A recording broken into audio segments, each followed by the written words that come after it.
Hello YouTubers and welcome to another episode of the vlogs. Today we have reached the first race day of the season, and being the fall season, the autumn season heading into the winter season, it is a head race. So it's one boat goes down the course after the other, so not side by side like it would be in spring racing, but we still get to go down the course in anger. But before that, before we get to Reading, we're here at the club to warm up for the warm-up, pre-warm-up. Oh yeah, but basically that's to get the body awake. You don't want to do the first thing you're doing being the race. You want that to be, you want to be ready, you want your body to be ready, you want your body to be awake. The race itself isn't too late today. It's at 12:30, it's not late at all. But if you do have an early race, it is usually better to wake up just that little bit early. Some people recommend, if it's the first thing of the day you're doing, getting up 3 hours before. But obviously if your race is at 9, getting up at 6, or a race is at 8, getting up at 5 can be quite troublesome. But if you're really organised, you get it all set up, you probably, not always, it depends on the person individually, but probably will get a little bit of a benefit from being just that little bit more awake, that little bit more ready to fire down the course or do whatever piece you have. But now let's get into the club and do that warm-up for the warm-up, pre-warm-up. Oh yeah.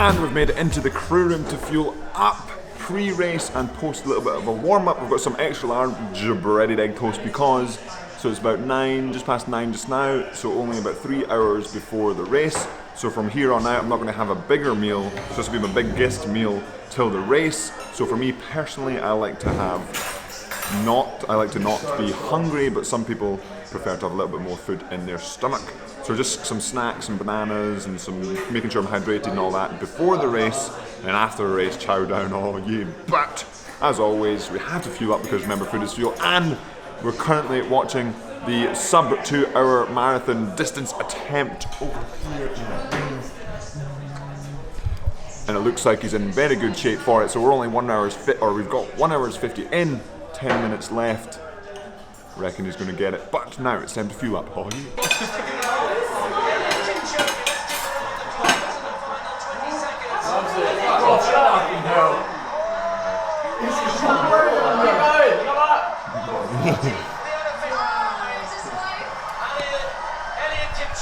Sub 2 hour marathon, oh yeah! And we've made it outside of the club. We're going to get Yam, get him a little bit more tired, then we're going to head to Reading for the race. But it's absolutely amazing to see the accomplishments of the guys running the sub 2 hour marathon for the distance. Absolutely awesome. So much work's went on behind the scenes to do that as well, and it's inspiring to see, and it's amazing to be, and you're kind of part of it by watching it, but obviously just it could be one of those things where, do you remember where you were when you saw the first sub 2 hour marathon? Is it one of those things? I think so. Absolutely amazing. But now let's get Yam, let's get walking out there. Oh yeah. And we've had our little walk outside in the rain, but that introduces other problems for what kit to wear, being warm enough to row, etc., to make sure our performance is as good as it can be. But now, safe drive to Reading to get to the race course. Oh yeah. And we've made it to Reading with Maya and Stanhope, but had to drive around for a while to remember where it was. I thought we were at the Reading Uni part, but we're not. We're at the Reading Rowing Club part of the river. So now to rig the boats. Oh yeah.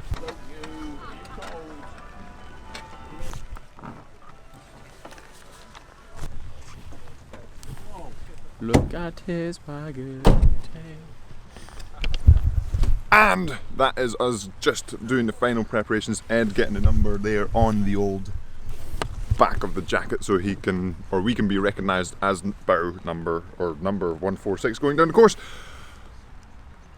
So now let's get on the water, get warmed up, and get racing down the course. Oh yeah! Pause and finish, go. Ready, go.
And we have finished the race. We're here by the boats. Now it's time to dereg, and now it's the time after the race where you don't know the times that you've done. You've got a rough estimate of on our GPS and whatnot, but you don't know how you've done compared to everyone else.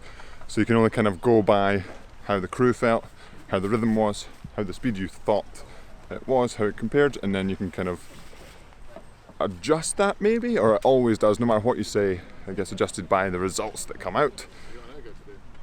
But it is always best to try and evaluate the row or the event or whatever you're doing, the piece or the whatever it is, by how it went, not by the scores or the times, and then take the times into consideration after that and try not to let it change the mood or the evaluation of the actual event, even though that's how it can happen sometimes. But now, time to dereg, get a bit of food, because remember, food is fuel, especially after flying down the course.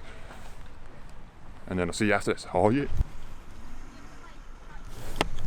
And we've made it back to the car after making sure all the boats are all sorted out and deregged, ready to go back to Leander. We've got Yam, seems to have had a great day as well. But like I said, evaluating the piece, we still don't know the results yet.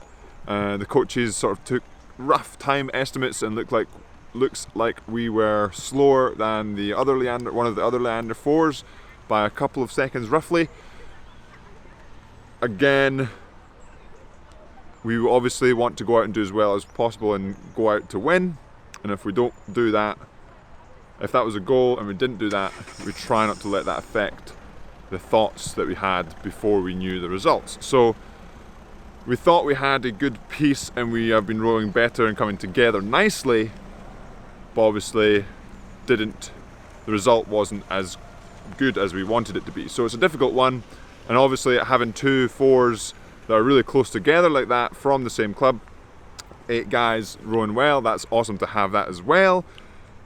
But at the same time, when you go out there in a boat, you want to win, and when you don't do that, it's a little disappointing. So a couple of conflicting feelings, but that is the way it goes. That's how the cookie crumbles, and I will update you when the official results come out. But now, like I said before, it's time to fuel up, because remember, food is fuel, and then we'll get back to you with results. Oh yeah. And we've made it back to the house after some delicious fueling up and a little bit of recovery, a little bit of rest. But the results are out, and we won by 0.6 seconds to the other Leander 4, which was not quite what the coach had timed, but still the same thing applies. It's good news for sort of the whole, those 8 people being so close together time-wise, and at the same time, you probably got a little bit of a hint there when I was saying, oh, we've lost by about 2 seconds that the coach timed it by, and then the results come out and we've won. Trying again, like I've said a couple times already, trying not to let that affect your opinion of the actual race or piece or event that you've done. Trying to make that first evaluation and then not changing that evaluation because of the result. The result is from the process of what you've done during the pieces. So if the result is a good one, it's because you raced well. If the result is a bad one, it's because you didn't race so well. It isn't you raced well because the result was good, or you raced badly because the result was bad. I think hopefully that makes sense. So again, the race or whatever it is you're doing happens the way it does, and the result is another part of the whole thing. But I've waffled on a little bit. Hopefully you enjoyed the footage of the race itself. It was good to get out there and just get a race under the belts, especially usually we don't have a race until after trials. We usually do Fours Head, which is after trials usually, and then we've got trials only in 3 weeks now coming up. So in the next week or so we'll get into pairs for that, and we'll see how that goes. But Yam's around here somewhere, Going to chill out for the rest of the weekend, and especially today, making sure I'm fueling up correctly, I'm recovering correctly, and making sure I'm ready to step on or keep going, being consistent next week and not losing what I've been consistently doing so far just because we've finished a race. But as always, Yam Squad, remember to subscribe if you haven't already, hit that like button, and I will see you on Monday for some Suit Monday. Oh yeah!